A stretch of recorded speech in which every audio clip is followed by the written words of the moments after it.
Gurur Brahma, Gurur Vishnu, Gurur Devo Maheshwaraha, Gurureva Param Brahma, Tasmai Shri Gurave Namaha. Chinmayam Vyapyat Sarvam Trailokyam Sacharacharam Tatpadam Darshitam Yena Tasmai Shri Gurave Namaha. Tvameva Matascha Pita Tvameva Tvameva Bandhuscha Sakha Tvameva Tvameva Vidya Dravidam Tvameva Tvameva Sarvam Mama Deva Deva Tvameva Sarvam Mama Deva Deva.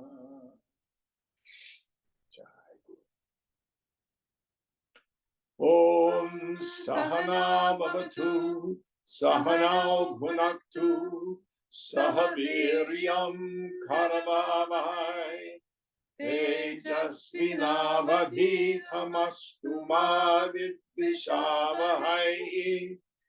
Om Shanti Shanti Shanti. So where are we in our text? Chapter 18, number 233.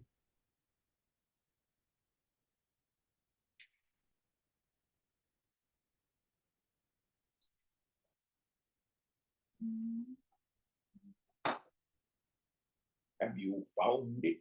I found it. The last verse of the chapter. Yes.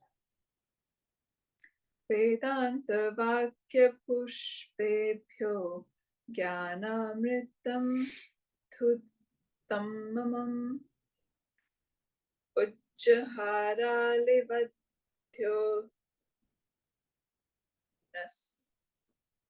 Nastasme Sadguruve Namaha.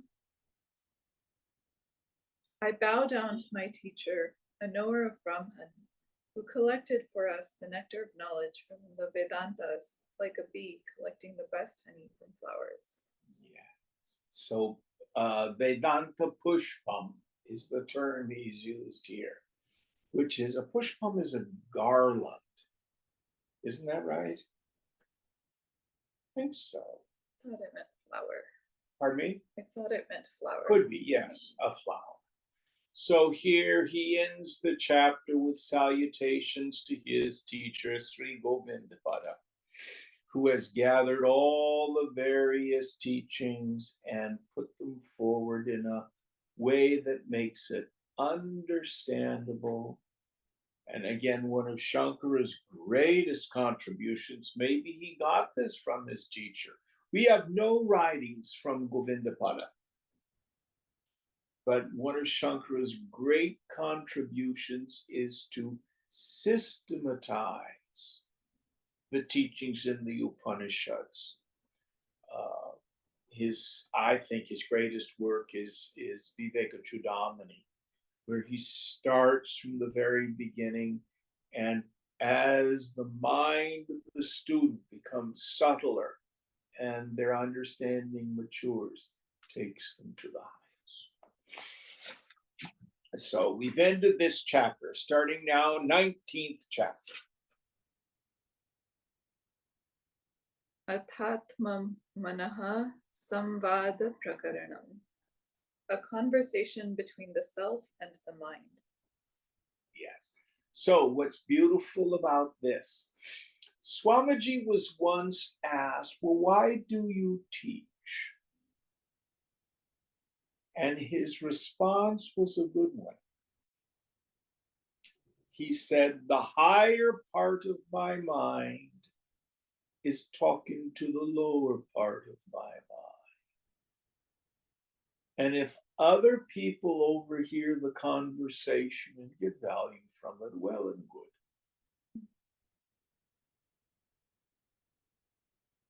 But he was not evangelizing per se. He was not trying to have some investment in helping us. This was his meditation.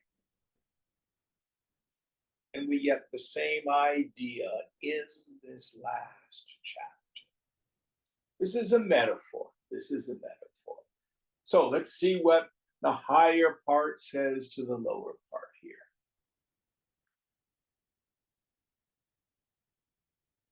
Prayuchya Trishna Nashakaranam Chikitstitam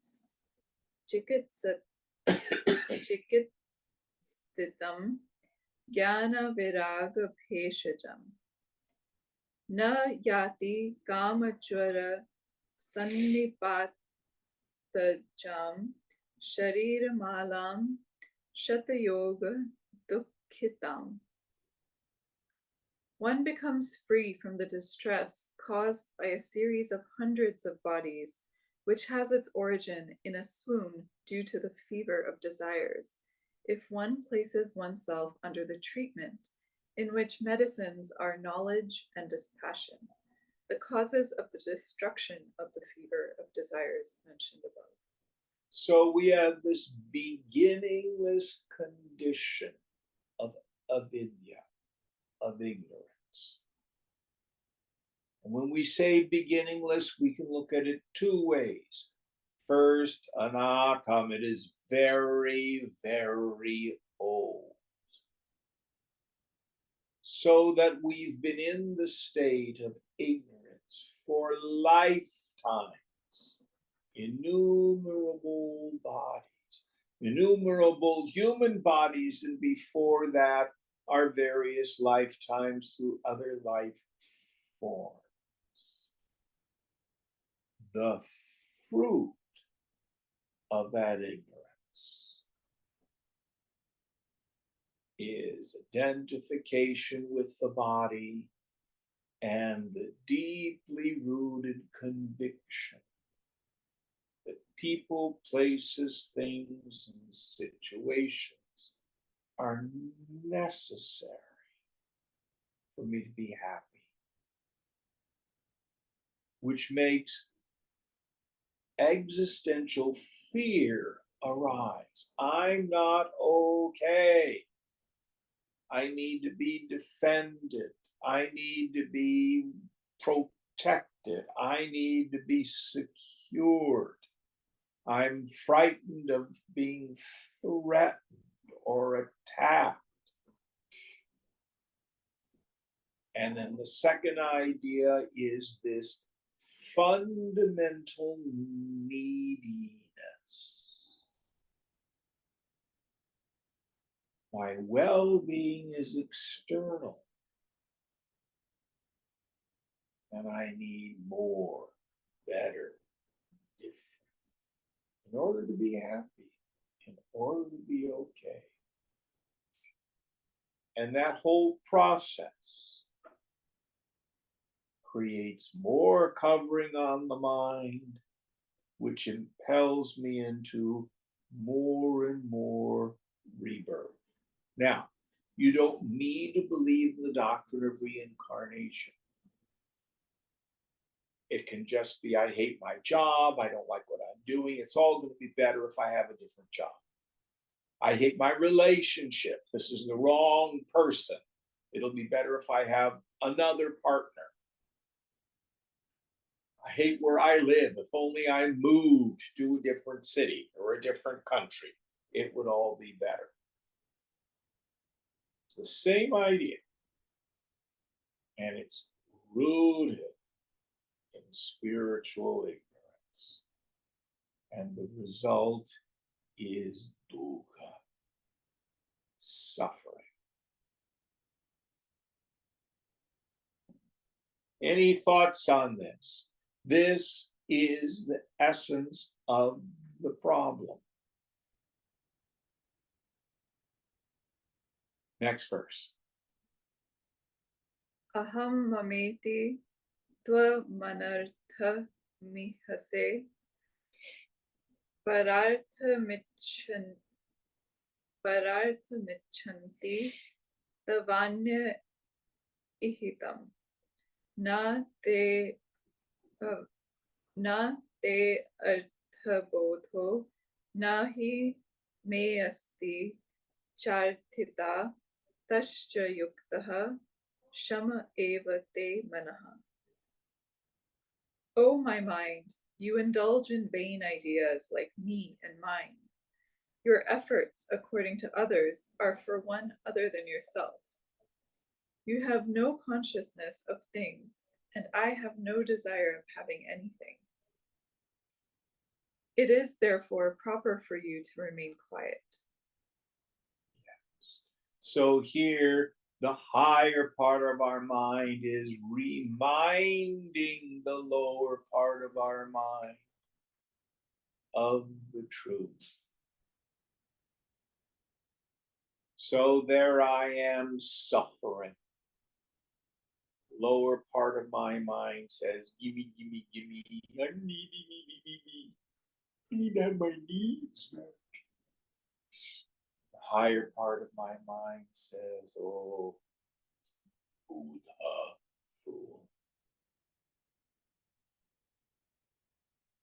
The self needs nothing. The self itself is Chidananda, bliss consciousness.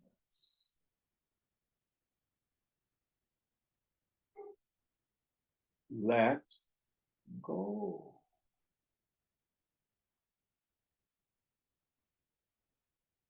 So knowledge of myself and the vairagya, the detachment that follows that, brings peace.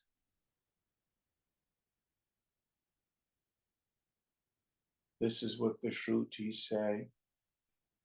This is what all the great sages and saints say. I can tell you so far, it's proved true for me. Think it through. And this understanding then is the power that drives our willingness to let go. Any thoughts on this? Next verse. Yato na chanyaha paramatsanat sadeva tripto ahamato na me arthita sadeva tripascha na kamaye hitam yatasva chetaha prashamaya te hitam. As I am no other than the Supreme Eternal One, I am always contented and have no desires. Always contented, I desire no welfare for myself, but I wish your welfare. Try to make yourself quiet. Yes. So, my problem is when I think I am a person, Diva Bhavana. But the truth is, I am that birthless, changeless, endless, deathless Paramatman. I have no desire. I have no taint. I have no dirt.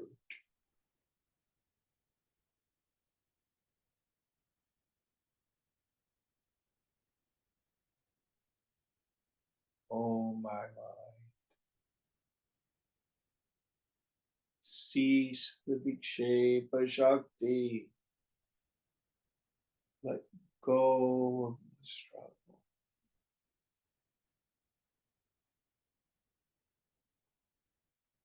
Come home.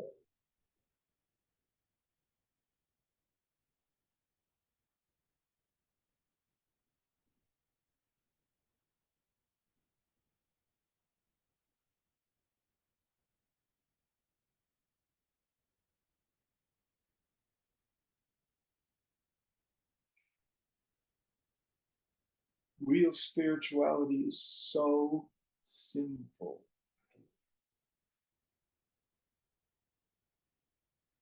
So simple.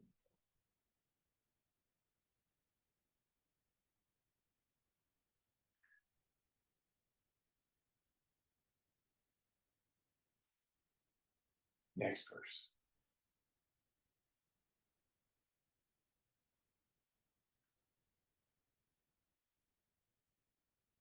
Shadur Mimalabhya Divritta Eva Yaha Sa Eva Jatma Jagatascha Naha Shudeha Pramanataschapi Maya Pravedhyate Mudheva Tasmacha Manastavehitam. One who is by nature beyond the 6 continual waves is, according to the evidence of the Shrutis, the self of us all and of the universe. This is what I know from other sources of knowledge also. Your efforts are, therefore, all in vain. So the 6 waves of sorrow, I can't remember them right now. I'm having a senior moment. Hunger, thirst, the properties of the vital force, grief and delusion of the mind, old age and death of the body. Is that there in the text? It's in the text. Okay. It's like, gee, she's got a good memory. So those are the things that afflict human beings. None of them touch me.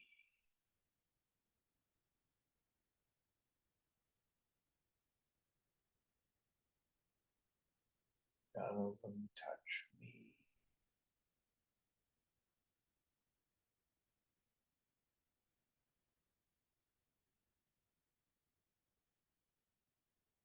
And so many of us, we struggle with the inevitabilities of this world.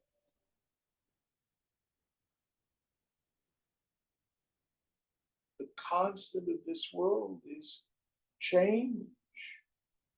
Things are born, they exist, and then they cease to exist. Every form.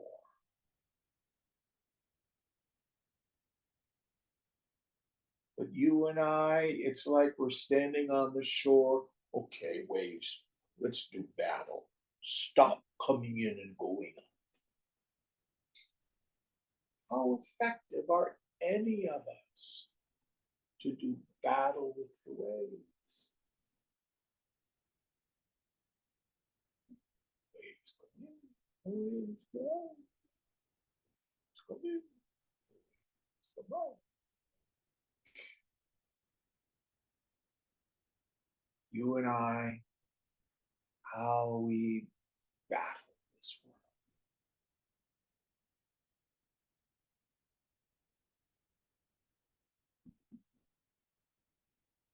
Oh, Jim, I had such a terrible day today. This happened, that happened, blah, blah, blah. Don't worry. It will pass. Oh, Jim, such a wonderful day. I got what I wanted. I hit all the green lights of life. Don't worry. It will pass.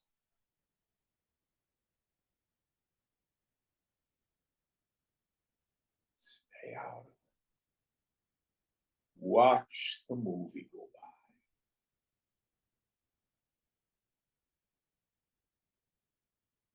Be at peace.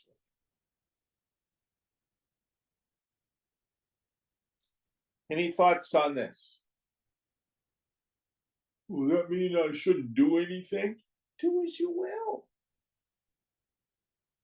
The actions of your body, mind, intellect are not apart from, separate from the Lord's Leela. But that doesn't mean that you are involved.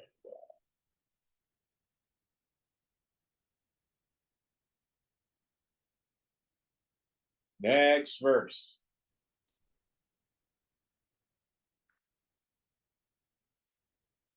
Tvayi prashante nahi jasti bhedathiryato jagan moha mukteti mayaya graho hi maya prabhavasya karanam grahadvimoke nahi sasti kasyachit. There is no idea of difference left, which deludes all people through wrong notions when you are merged.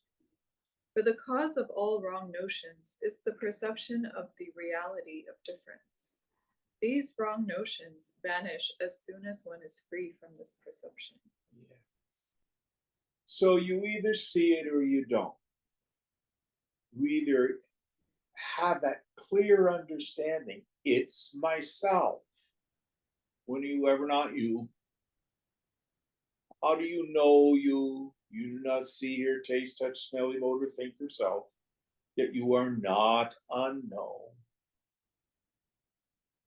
And you are an eternal factor. You are not an individual. Don't believe me. In a quiet mind, no.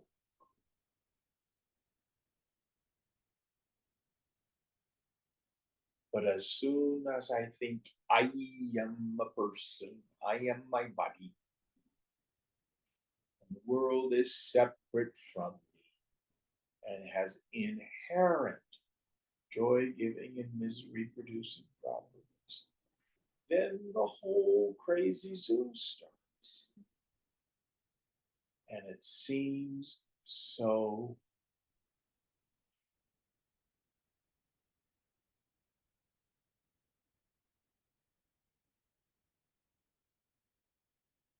it's not.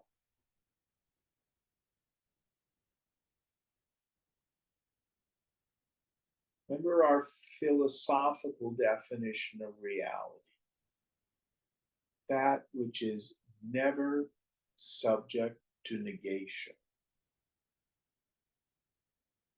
It never not is double negative. Always is.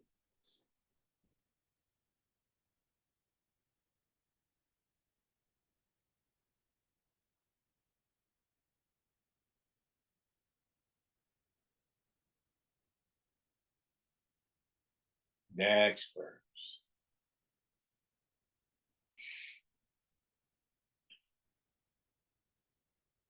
Na mesti mohastva cheshtitena hi prabuddhatattva svasito hyavikriyaha na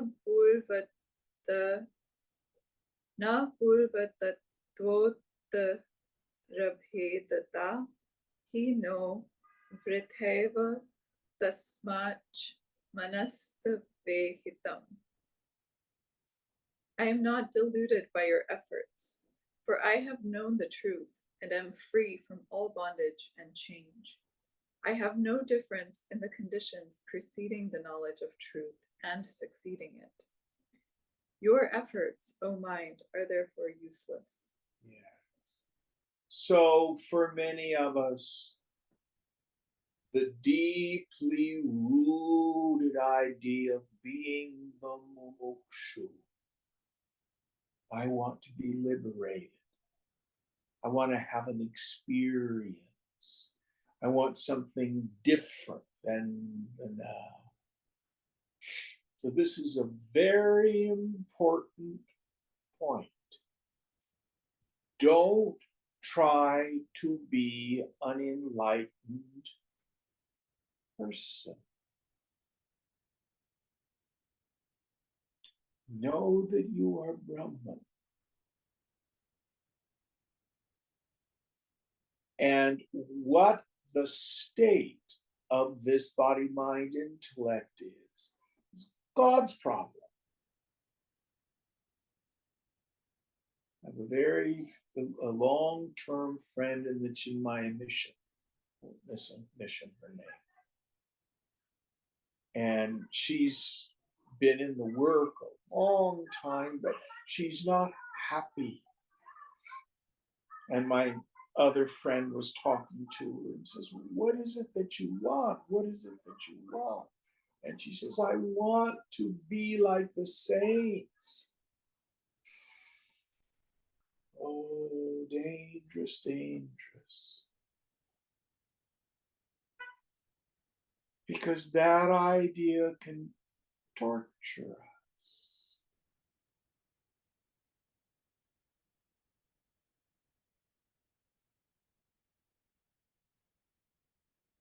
No, you are Brahman. Let go of craving. Let go of striving.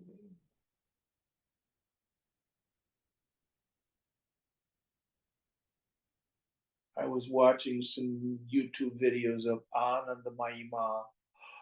What a saint. But you know, this is punya, this is karma. From a very early age, just absorbed in the sound. The mid-20th century, probably India's greatest saint.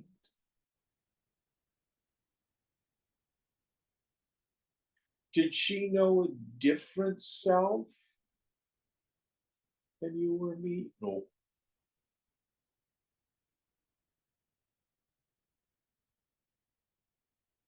But if you want to be like Ananda Mahima, you're going to struggle and make efforts.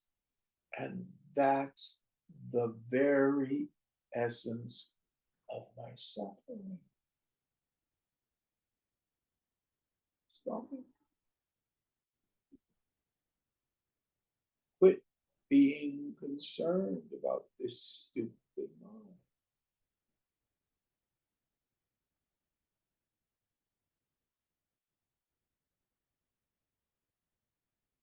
Swamiji used to thunder, shut up and get out. People would tremble and want to leave the satsang hall. No. Stop everything. Get out of it. The way to heal the mind is to get out of the mind. Quit believing.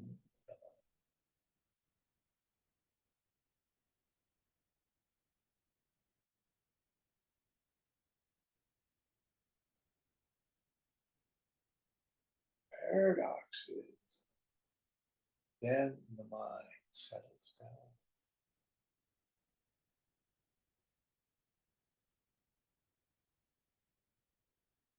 And if other people think you're saintly, well and good. And if other people think you're a rascal, well and good. You have no concern for.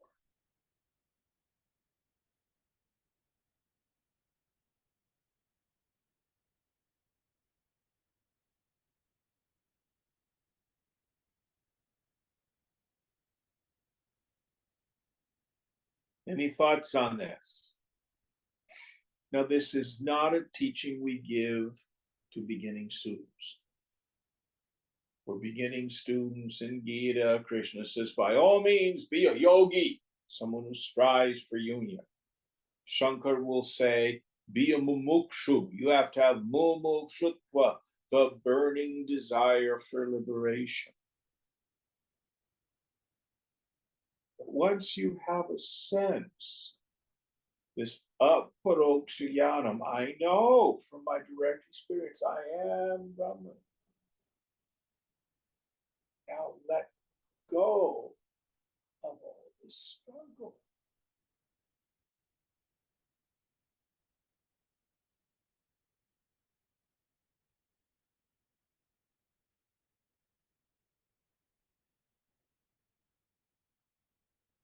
There's a very famous Zen proverb. If you meet the Buddha on the path, kill him. What does it mean? If the idea arises, oh, I'm getting close, I'm going to be a Buddha. Maybe I've achieved or arrived now. Oh, I fell off the wagon. I had a resentment. Stop it. Quit trying to be any kind of person. Know you are Brahman.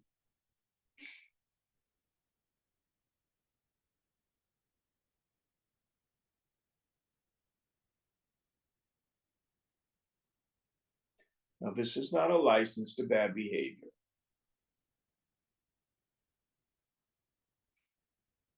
But if you behave badly, don't worry about it.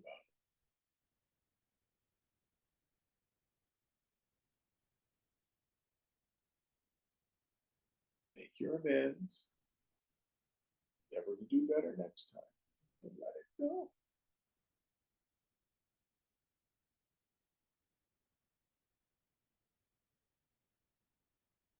Next verse.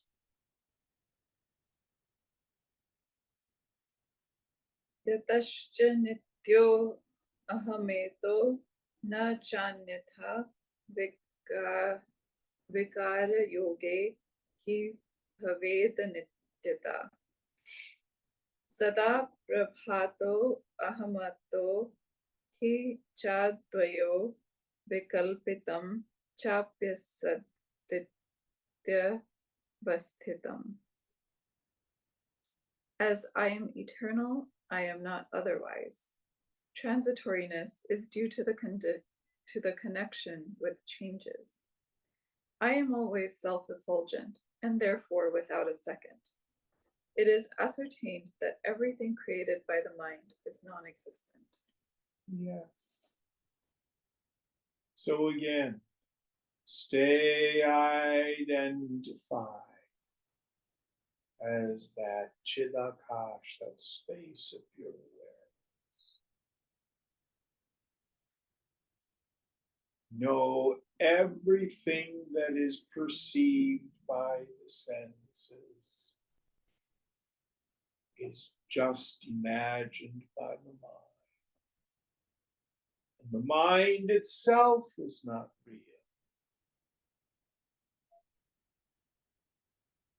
You cannot think a real thought, including the thought you just thought it.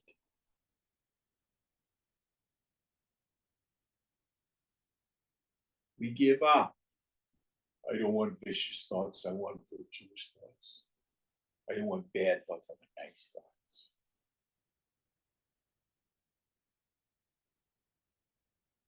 I have no thoughts. I have no desire.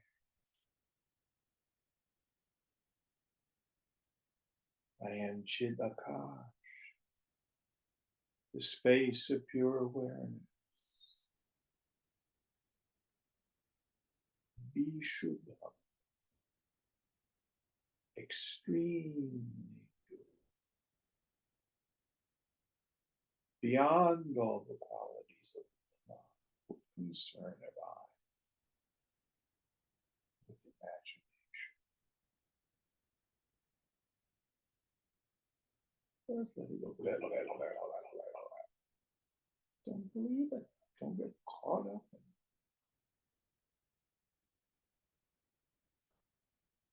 It's just a movie.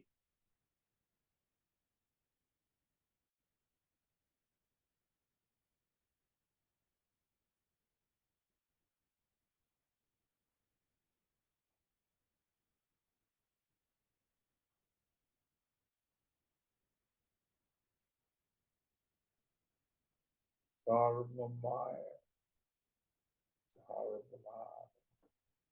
It's all Maya.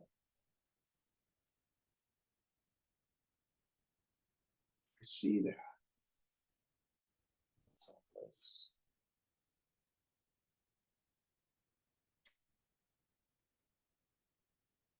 Next verse.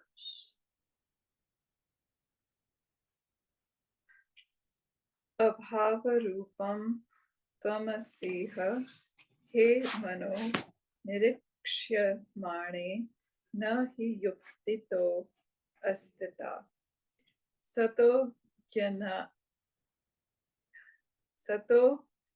Hyanashada Sato Apya Janmato Dvayam Chetastvava Nastiteshyate. Scrutinized through the reasoning that reality is never destroyed and unreality never born, you have no real existence. You are, therefore, O my mind, non-existent in the self. Having both birth and death, you are accepted as non-existent. So the mind is ever changing. Thoughts come into existence, out of existence. The mind has its states. What is the mind? When it creates conducive environs, it's happy. When it creates non-conducive environments, it's unhappy. It's so weird. The environment that I thought was conducive on Monday, on Wednesday, I don't like it.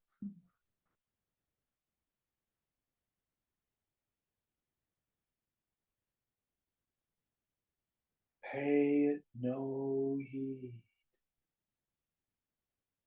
Quit believing your mind.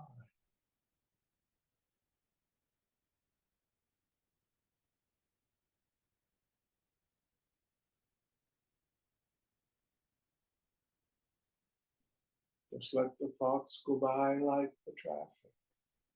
And get into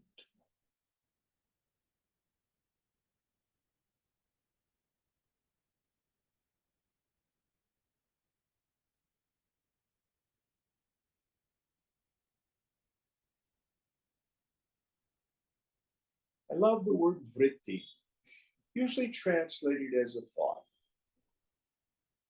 But the root is vert, which means to turn. It's where we get the English word vortex. And that's what gets us in trouble. Stuff just goes by, and then all of a sudden I start to identify, invest reality in it, and it goes blah, and then there's this sense of being pulled down. How could they have done this to me? And it seems so real. It's like a nightmare seems real.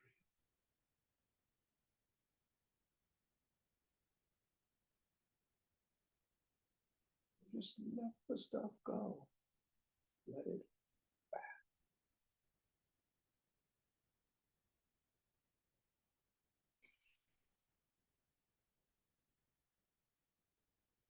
Next verse.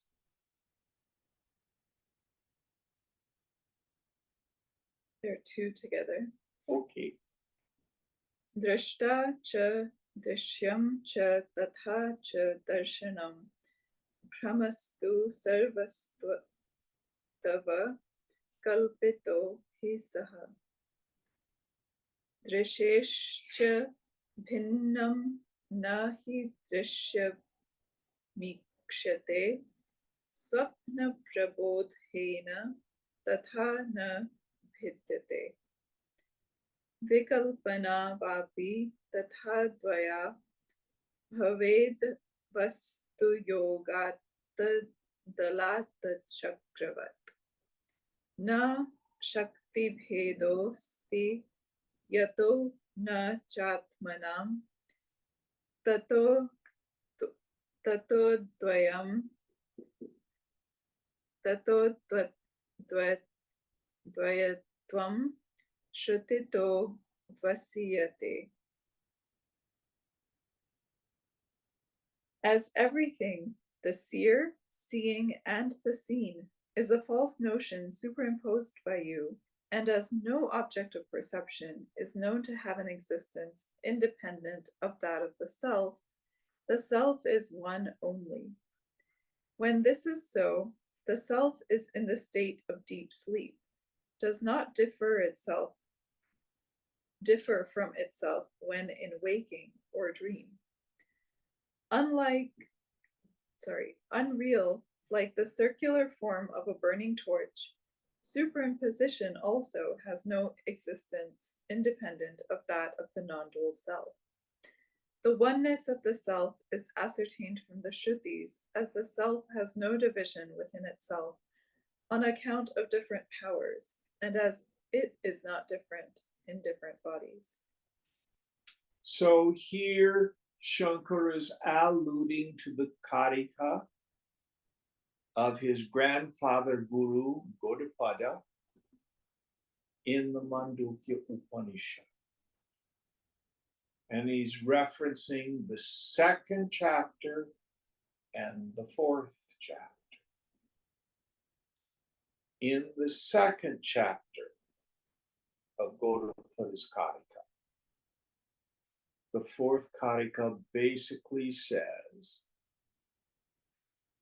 the dream state is seen to be unreal, and the things in it are seen to be unreal. The waking state is likewise unreal, and the proof of its unreality is that it is seen.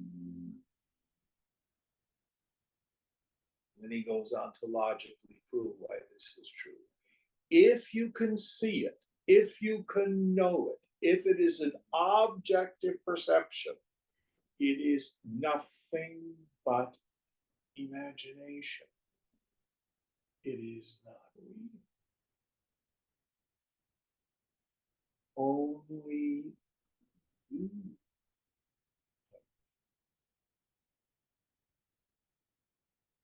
The phenomenal world is quite unreal, and the proof of its unreality is you can see it. And then he makes a reference to the alata shanti, the quenching of the firebrand. So we move it into modern times. On the 4th of July or Diwali, you have a sparkler. And it's nighttime, you take the lit sparkler and you can make a circle with the sparkler. You can make a figure 8 with the sparkler. You can make a ziggy-zaggy thing. And it's an optical illusion. When I make a circle in the sparkler, you see a circle. Wait a minute, Jim, stop moving your hands so I can grab the circle. Can you do that? Making the circle in the sparkler. Here, you take this. It's like a frisbee. Can I toss it to you? No. What is the circle in the sparkler? It is an illusion created by the movement of the burning tip of the sparkler. So all phenomena, gross and subtle, comes into apparent existence in the same way the circle in the sparkler does. And the proof of that is stop the mind. When you stop the mind, the world for you stops. Thin the mind, and the world thins. For example, if I just even slow down the sparkler, the circle starts to change in just this little bit of an arc of light following the point. I slow it enough, the illusion's gone. So you don't have to be in nirvikalpa samadhi all the time. Just slow down. How do I do that? Quit believing.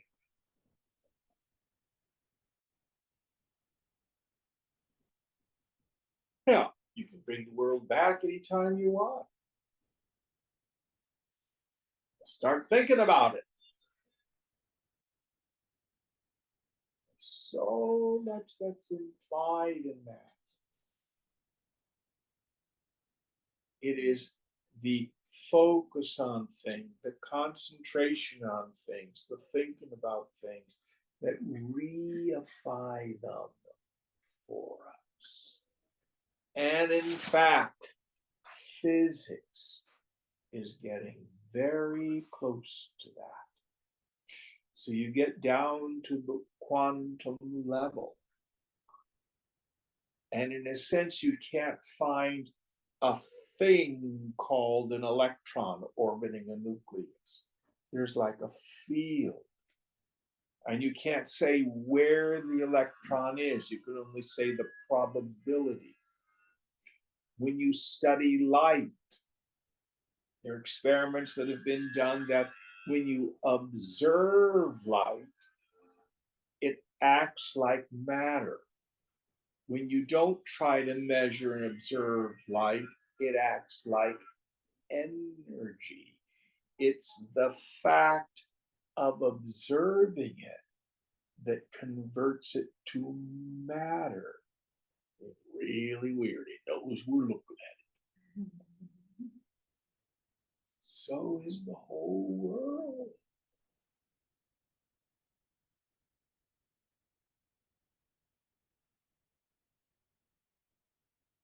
And the antithesis is true too.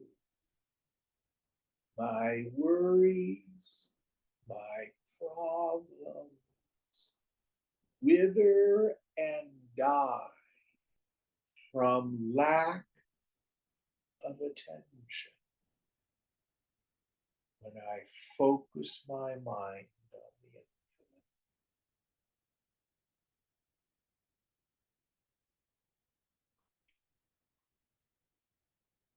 Do you know how to get rid of all your worries? Quit worrying. I think my worrying is caused by my worries. Shankara has just said, I'm so sorry, it's the other way around. It's the worrying that creates the worries.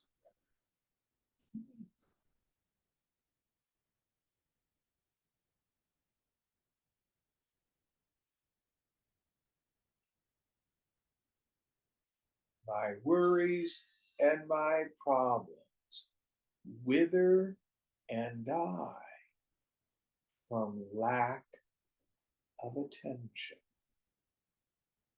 when I turn my mind to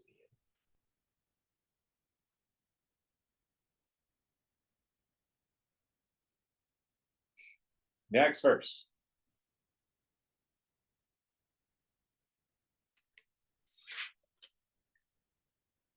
Mithascha bhinna yadi tehi chetanaha kshayastu tesham parimana yogataha dhruvo bhaved bhedavatam hi drishtato jagat kshayaschapi samasta mokshataha.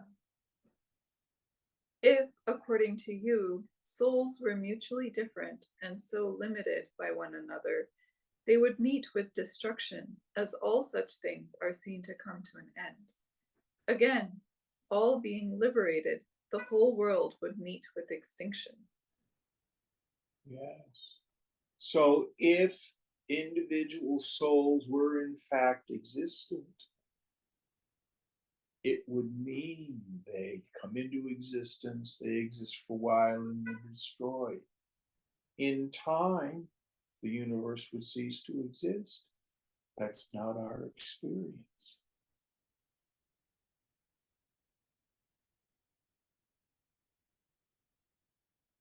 Why? Because the substratum of the whole universe is Brahman. And Maya, its locus, is Brahman. And it is co-eternal with the self. It is the nature of Brahman to have this Maya Shakti occur. To try to destroy the world is like trying to physically destroy a virtual reality. You can't, because it's not really there. Oh, I don't like rainbows. Next time I see a rainbow, I'm going to get out my machine gun and destroy it. No, you can't. Why? Because there's nothing really there. Quit trying to do battle with the world.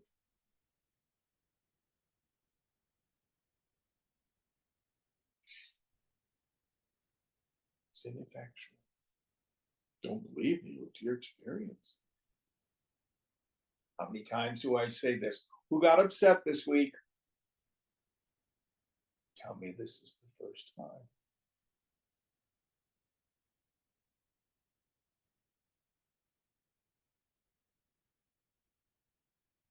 Same mind projecting, same issue.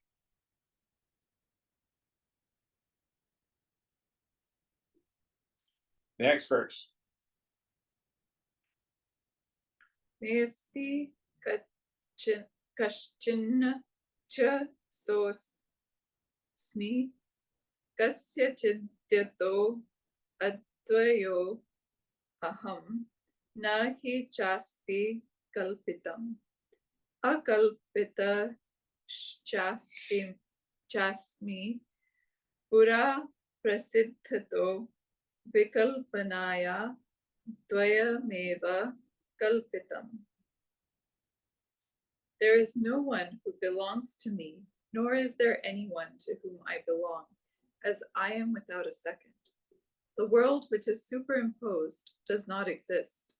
My existence being known to be anterior to superimposition, I am not superimposed.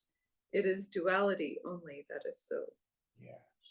So here in this verse, Shankara strikes at that which is usually the most challenging for us, which is our relationships.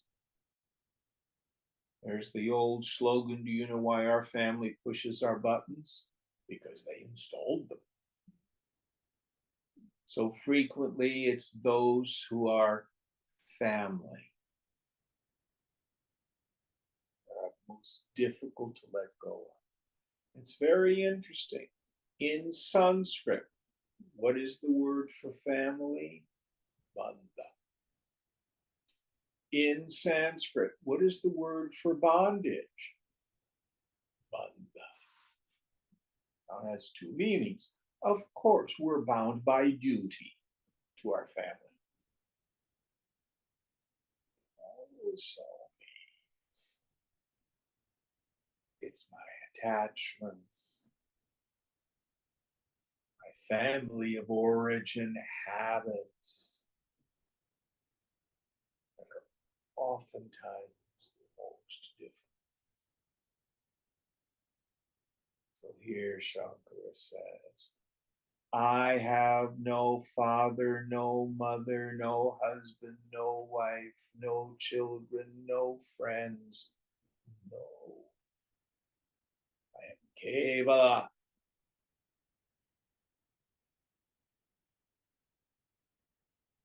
The people in my life are no different than the people I see in my dreams. Seen?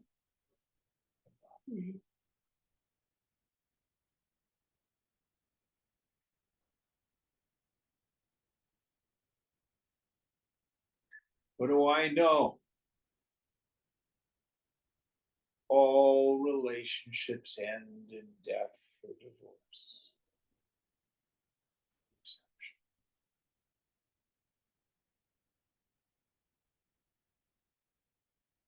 Everyone you've ever loved will die.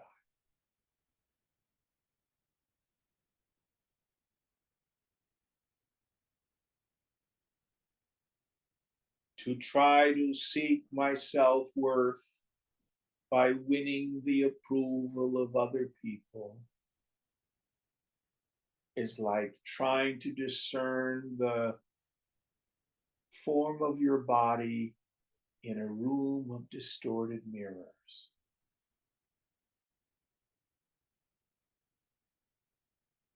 It keeps changing every time I move to a different person. I love you. I can't stand you. I ignore you. I need you. What are we doing? It's all illusion.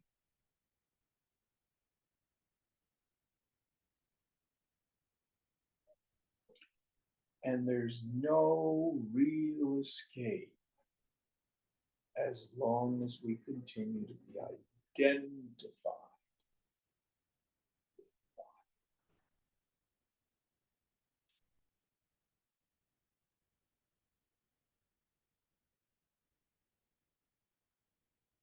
Instead,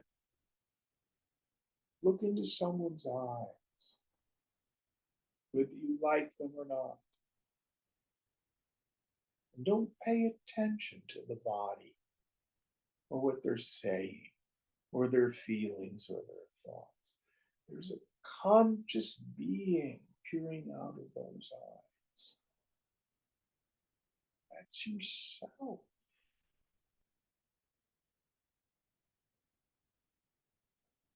Yes.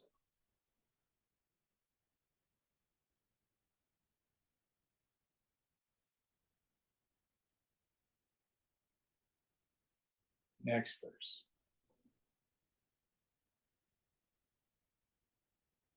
Vikalpana chapyabhave na vidyate sadanyatityeva mato na nastita yataha pravritta tava chapi kalpana pura prasiddhirna cha tadvikalpitam.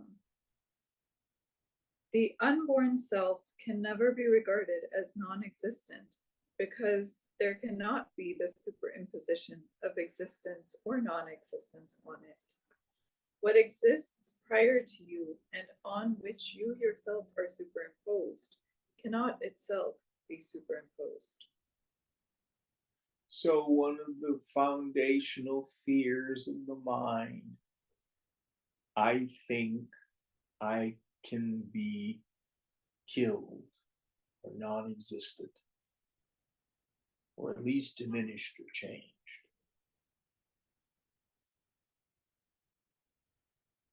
There's that very famous story, I think it's in Yoga Vasishta, where the person has this weird idea, oh, space needs to be protected.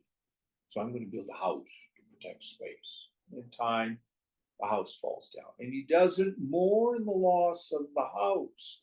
He mourns the loss of space. So then he digs a well to protect space. In time, of course, the well caves in. He doesn't grieve the loss of the well. He grieves the loss of space. So you and I run around trying to protect me.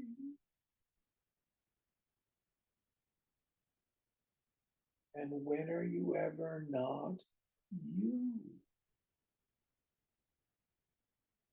You're the same you. Oh.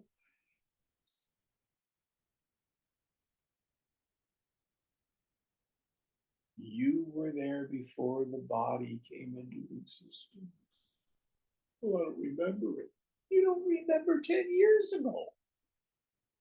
What's memory have to do with it? You have no experience of not being. Yeah, but what about all the catastrophes?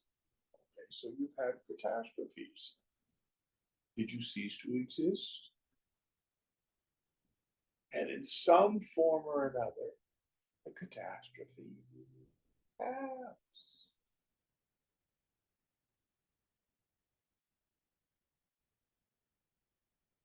Everything passes, but you.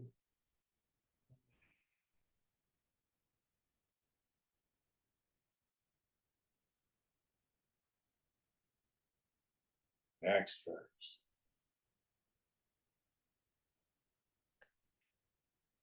Asadvayam tepi hi yadyadikshate na drishtamityeve mit na drishtamityeva na chaiva nastita yatah pravritta sadas sadvikalpana vichara vadvapi tatha dvayam cha sat. The duality seen to be pervaded by you is unreal. That it is not seen is no reason that the self does not exist. That from which the wrong notions of existence and non-existence proceed must exist. And just as a deliberation ends in a conclusion, so all things superimposed have a final substratum in the really existing and non-dual self. So I think the self does not exist because it can't be known objectively. In my illusion, in my ignorance, I think I'm waiting to have an experience of the self. I took LSD and I had an experience of the self. Oh, I was in meditation and I had all this ecstasy and gold white light. I experienced the self. No. The self is not knowable as an object. Remember the allegory in Kena Upanishad that we just finished. So Agni goes to see the adorable spirit. Can't get there. Vayu goes to see who's the adorable spirit. Can't figure it out. Indra, the mind goes. That damn thing disappears.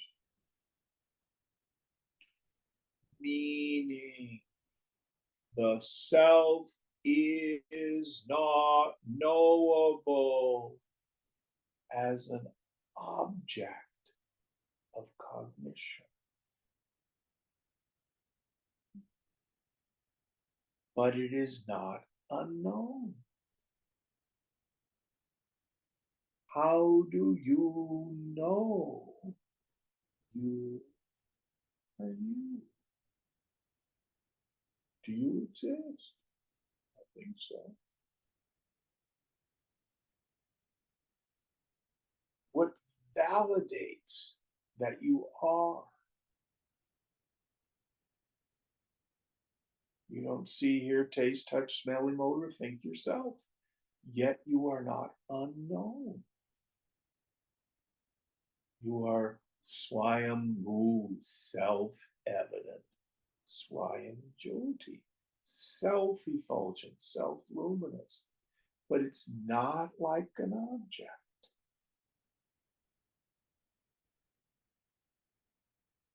I am always I am.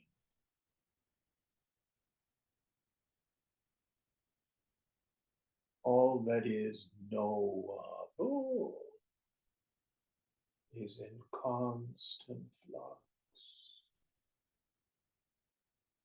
is just created by the mind. And as such, can never be known for certain. The only thing you will ever know absolutely is aham. I am.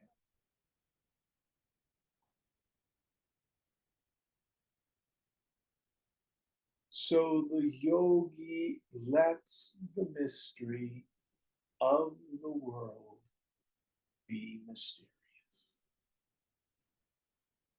Give out, trying to figure it out. Let it be.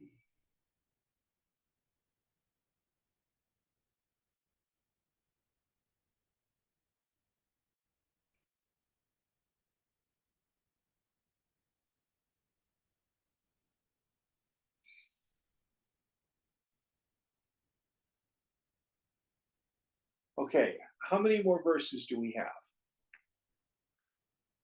1, 2, 3, 4, 5, 6, 7, 8, 9, 10, 12, 13, 14. 14. And then we finish the book? Mhm. Okay, let's do one more and then we'll probably finish up next week. Sadapyupetam bhavatopakalpitam vicarahetoryadi tasya nastita vicarahannacha tatheva sansthitam na chetadishtam nitaram sadishyate. If the duality created by you and assumed by us to be real so that an investigation of the truth might be possible were non-existent, truth would remain unascertained, owing to the investigation becoming impossible. The existence of a reality must be accepted as a matter of course if an unascertained nature of truth is not desirable. So the point here is we don't prove the self actually by dry logic, although the scriptures do engage in tarka argument to prove the existence of the self. The proper use of scripture is to engage us, invite us into investigation. Again, in other scriptures, we've been dealing with this two kinds of knowledge: paroksha jnanam, indirect knowledge, and aparoksha jnanam, direct knowledge. Knowledge of the self can be gained indirectly from the Guru, from the study of the scriptures. What does it give us? The knowledge that Brahman exists, the self exists. Aparoksha jnana, direct experience, comes from radical reversal of the attentive faculty, this discrimination between the self and the not-self, investigating my direct experience. Who sees the phone? I do. That's yourself. Inquire into its nature.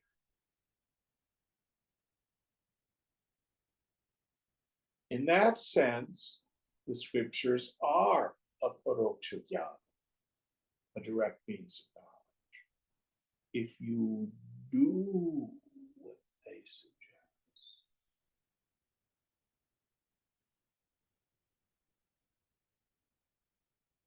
Don't be content with mere book learning.